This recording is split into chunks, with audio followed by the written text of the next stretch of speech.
अभी कर्नाटक में उडुपी में मेरा एक कार्यक्रम था जिसमें मैंने ये बात रखी कि इस माता भारती का, इस माँ भारती का, इस राष्ट्र का कोई पुत्र हो सकता है, कोई सपूत हो सकता है, लेकिन इस राष्ट्र का कोई पिता नहीं हो सकता है। माँ भारती का कोई पिता नहीं हो सकता है। ये कहने के लिए ये मैंने कह दिया, इसीलिए मेरे ऊपर केस करवा दिया गया, एफआईआर मेरे ऊपर करवा दी गई। इसीलिए हमें बताया गया कि ये व्यक्ति, ये महात्मा कहे जाने वाला व्यक्ति राष्ट्र का पिता है। लेकिन मैं एक आपसे प्रश्न करती हूं कि एक पुत्र के या पुत्री के एग्जिस्टेंस जो अभी है, उसके बाद कभी पिता का जन्म हो सकता है? कोई पिता आ सकता है? नहीं। मैं मानती हूँ कि उनको राष्ट्रपिता कहा जा सकता है, लेकिन भारत राष्ट्र का नहीं कहा जा सकता। उनको बेशक से पाकिस्तान राष्ट्र का पिता मानिए, अगर किसी को मानना है तो। गांधी जी ने ही पाकिस्तान का निर्माण किया था, तो उनका राष्ट्रपिता उनको हम मान सकते हैं, लेकिन अपना भारत का राष्ट्रपिता नहीं मान सकते हैं,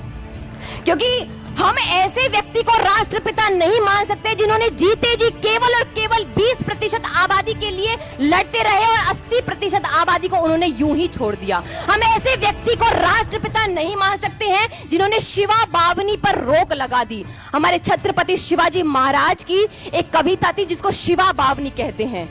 शिवा बावनी पर उस व्यक्ति ने इसलिए रोक लगा दी क्योंकि 20% आबादी उसको सुन नहीं पाती थी। हम उस व्यक्ति को राष्ट्रपिता नहीं मान सकते हैं जिन्होंने वंदे मातरम पर केवल इसलिए रोक लगा दी क्योंकि 20% आबादी उसको गा नहीं पाती थी।